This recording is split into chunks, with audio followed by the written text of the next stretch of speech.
after Joshua's win, social media was abuzz with calls for a Joshua-Fury matchup for the undisputed heavyweight championship. After watching Joshua knock out Pulev, Tyson Fury didn't sound all that impressed. Well, there you go, everyone. Anthony Joshua just himself live on television. He got asked did he want the fight, and he went around the bushes and put his arse on the edge. I want the fight. I want the fight next. I'll knock him out inside 3 rounds. Sergio, if the fight happened tomorrow, who you got? Joshua or Fury? Listen, man, I'm not going to be a company man here. I'm going to keep it real. I'm always going to keep it 100 with you and everybody else. I still got Tyson Fury, man. I just think styles make fights.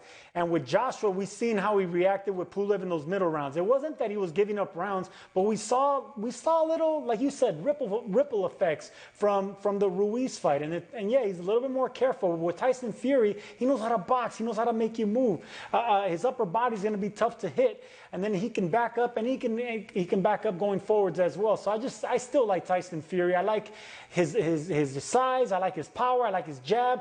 He can go forward. He can box backing up. I still like Tyson Fury. I like him by decision. Now, in the aftermath of Joshua's win, a member of Fury's camp texted me and said, 8-round fight, implying that Tyson Fury would stop Anthony Joshua inside 8 rounds. I'm just not so sure, Sergio. I still lean towards Anthony Joshua in a fight like that because you're right, styles make fights.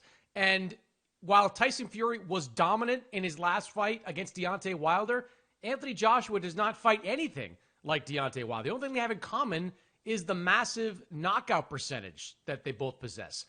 Joshua's a better boxer than Deontay Wilder, so Fury's not going to be able to walk in there and just throw any kind of punch he wants without something coming back. And Joshua, as we've said numerous times, is excellent at hurting you, and when he gets you hurt, he can finish you. So Fury, who has shown vulnerabilities with his chin before, you go back 6-7 years ago, Steve Cunningham put him on the deck. In the first Deontay Wilder fight, he went down 2 times. Now, full credit to him, he got up from those knockdowns, but he has never faced a finisher on the level of Anthony Joshua. So while I think it's an incredibly difficult challenge for Joshua, who has not had a lot of experience fighting guys his size or bigger, he'll have to come up with a whole new game plan to fight a Tyson Fury. I think his power and his boxing ability are going to be big weapons for him in the Fury fight. Just like southpaws hate fighting other southpaws, tall fighters, huge fighters like Joshua, they're not accustomed to fighting bigger fighters like Fury, who I believe is 2 inches shorter and going to have a longer reach.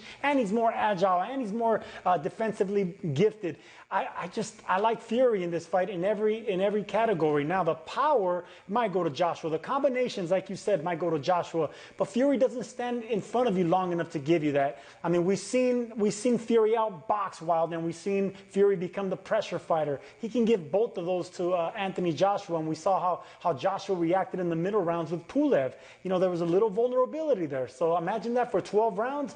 I like Fury in the decision. But look, anything could happen. Anthony Joshua has character. He came back from hell and back. You got to give him an opportunity and a chance to win as well.